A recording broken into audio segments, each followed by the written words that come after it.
À la tête d'une délégation de la gouvernance locale, du développement et de l'aménagement du territoire, le ministre Abdoulaye Diouf Sarr s'est entretenu avec les responsables du Centre national de la fonction publique territoriale de Paris.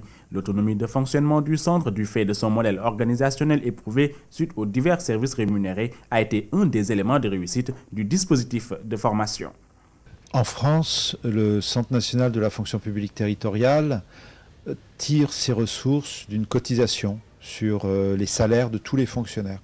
Donc ça représente un budget important qui est accordé au CNFPT, et notre organisme, avec ce budget, organise des actions de formation dans tout le territoire pour tous les fonctionnaires territoriaux. Et c'est ainsi qu'on peut répondre aux besoins en utilisant en fait les mécanismes de la solidarité financière entre les collectivités. L'exigence d'un renforcement soutenu des capacités des acteurs ayant pour mission le pilotage du développement territorial s'impose. C'est pourquoi de véritables actions de formation pour stimuler de bonnes pratiques en matière de bonne gouvernance doivent être menées à travers un dispositif cohérent. Le Centre national de formation que nous voulons mettre en place est un outil de la stratégie nationale de formation.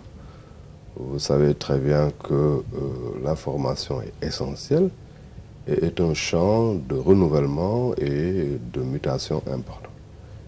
Il faut donc avoir un niveau de capitalisation.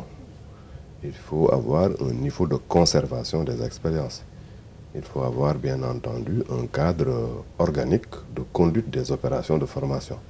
Si nous ne l'avons pas, ce qui risque de se passer, c'est que du jour au lendemain, on voit les choses disparaître et revenir effectivement à un niveau initial. Je crois qu'en ce moment-là, nous vivons effectivement une perte de temps et ce n'est pas bon. La chose la plus importante dans un pays, c'est d'avoir véritablement le cadre de capitalisation, mais aussi le cadre opérationnel d'exécution des choses. Si on ne veut pas subir la grande dictature de ce que moi j'appelle les formateurs au cartable.